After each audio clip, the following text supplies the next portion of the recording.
Welcome to the third annual Mid-Atlantic Nostalgia Convention, known colloquially as MANC, here in Aberdeen, Maryland, Clarion Hotel, Friday, day 2, September 19, 2008. My name's Derek Tay, and I'm honored to have, sitting to my right, your left, two of our stars who have flown in for this particular weekend. We have from the film They Came from Outer Space, Kathleen Hughes, and we have everybody's favorite cavalryman. He just floored everybody last night. At the last minute, we had him be an interview with Ed Burns. Larry Storch. Let's give it up for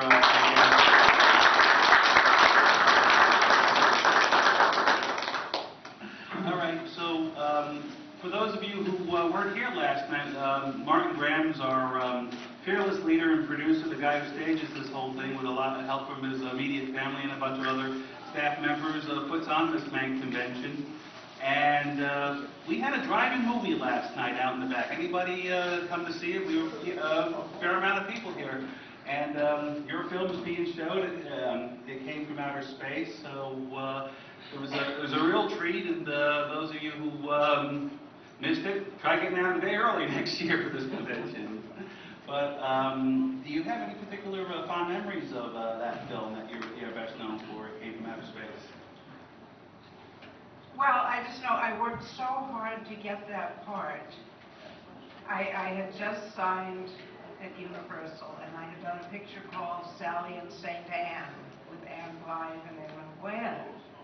And I had a very big part in that picture. And after I finished the picture, they asked me to be in a test for the 3D cameras because Universal was going to make a bunch of 3D movies. And they picked me to test the cameras on because I was very three-dimensional and I was a pinup queen. And so they had me parade back and forth on a runway in a bathing suit to test the cameras. And after the test was finished, I said, you know, what is this for? What's the movie you're going to make? And they told me. And I got the script, and I read it, and it was already cast with the leads, but I found this little part. And I said, I want to play that part. And they said, no, you can't play that. It's just one scene. It's too small. You can't do that. We'll get somebody else. Well, I argued and argued and argued for weeks, and I finally wore them down. I said, how can it be too small if it's in 3D? You know, I've got to play this part. So they said, oh, okay. You know, they let me do it. You played a role in your bathing suit? No, the test was in my bathing suit. In your bathing suit? Yes. Yeah. Go you. But it was their idea, not mine. I would have had more clothes on. Speaking of bathing suits, I don't know. I picked up these two articles about you. One was from the esteemed Earl Wilson. It was a drama critic. He was a gossip column, drama critic, man about town, kind of a society column too. And one from Sidney Skolsky, the famed, to use the term variety scribe. And these were both from the New York Post in 1954, and they both have nice, you got two nice write-ups, and company like photos with you in bathing suits. And I just want to remind anybody from not in the area, I live in the New York area. The New York Post was not the disreputable rag that you know it from today. It was a very respectable paper under Dorothy Schiff's ownership back in the 50s, pre-Rupert Murdoch. But you had nice write-ups here, and did you really want to be Shirley Temple when you were young, according to this? Yeah, I think I really did, because I'm, you know, pretty much a contemporary of Shirley Temple's, and I grew up watching Shirley Temple pictures, and yeah. I loved her. I wanted to be her. Mm-hmm. And later on, it said you aspired to be more like Jean Crane. Yeah. She was the star ingenue at 20th Century Fox around the time you started. Is that right? That's right. I mean, I never thought of myself as a sex bot. And I had long brown hair, and I looked like Alice in Wonderland. Mm-hmm. And I thought Jean Crane was just, you know, wonderful. That's what I wanted to be like. And it wasn't until my agent sent me to audition for a picture with Paul Henry called For Men Only, which they later changed the title to The Tall Lie, because under the title For Men Only, people thought it was a sex film. Was it? No. It was about fraternity hazing in college. But in order to get the part, I had to become a blonde and cut my hair, and I was transformed into a sex pot. And that just changed my whole life. I no longer wanted to be Jean Crane. I wanted to be Marilyn Monroe. What year approximately was that? Oh, what year was that film? The Tall Man, For Men Only? All right. Paul Henry.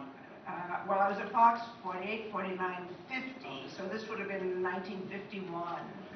Mm-hmm. And some of your other Fox credits were Mr. Belvedere Goes to College with Clifton Webb. I'll See You in My Dreams. Was that Danny Thomas played a songwriter? Was that? Yes, that was Doris Day and Danny Thomas. And one of my favorites is an underrated baseball movie called It Happens Every Spring with Ray Milland. Yeah, and Gene Peters. Mm-hmm. Yeah, and any fond memories of those people and those films and all?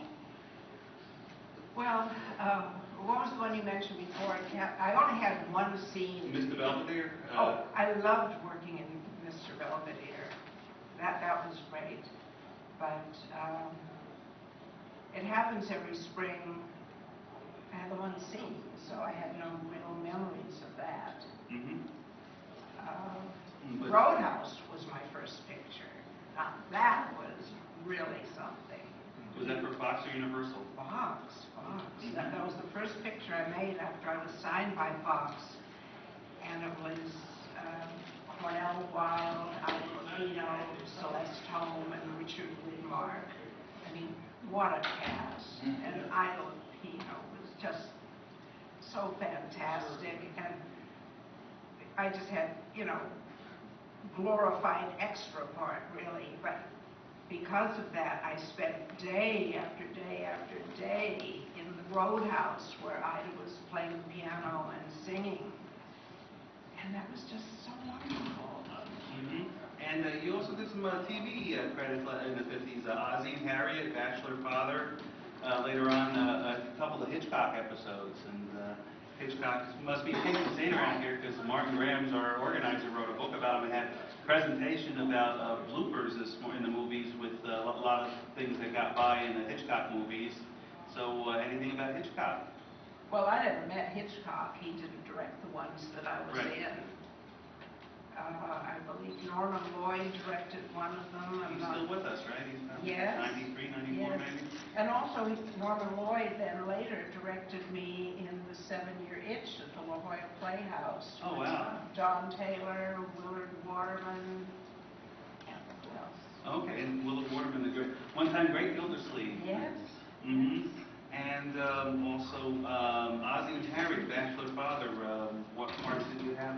Somebody's girlfriend, perhaps, or? Well, in Ozzie and Harriet, I played a sexy girl in the park practicing the trumpet. And at that time, I didn't know how to play the trumpet. And so they had given me a trumpet to take home with me. And I don't know why I was walking down Hollywood Boulevard with it the day before, holding this in my hand, and a musician said to me, "Do you play the trumpet?" And I said, "No."